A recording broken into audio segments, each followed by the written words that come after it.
কারোর প্রিয়জন হতে গিয়ে প্রয়োজন হতে যেও না। মনে রেখো, চা খাওয়ার পরে ভাঁড়ের জায়গাটা কিন্তু ডাস্টবিনে পড়ে থাকে।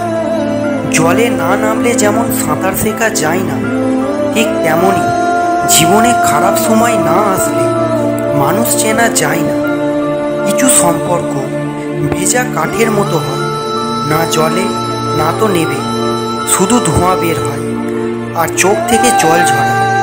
কোনো সম্পর্ক তৈরি হওয়ার আগে নিশ্চিত হন আপনি তার প্রিয়জন না প্রয়োজন। যে যত বেশি ভালো মানুষ হবে তাকে তত বেশি কষ্ট পেতে হবে, এটাই বাস্তব সত্য। মানুষের শরীরে সবথেকে সুন্দর অংশ হলো মন। সেটাই যদি নোংরা হয় তবে সুন্দর চেহারা দিয়ে কি হবে? যত মানুষ চিনতে পারবেন তত একা বাঁচার ইচ্ছা বেড়ে যাবে। আর বুঝতে শিখবেন একাকিত্ব কখনো বেইমানি করে না।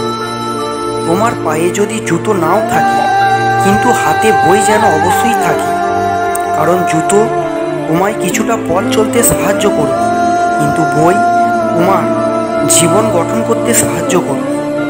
তুমি যদি সঠিক হও তাহলে তা প্রমাণ করার চেষ্টা করো না, চুপচাপ অপেক্ষা করো, সময় সব জবাব দিয়ে দেবে।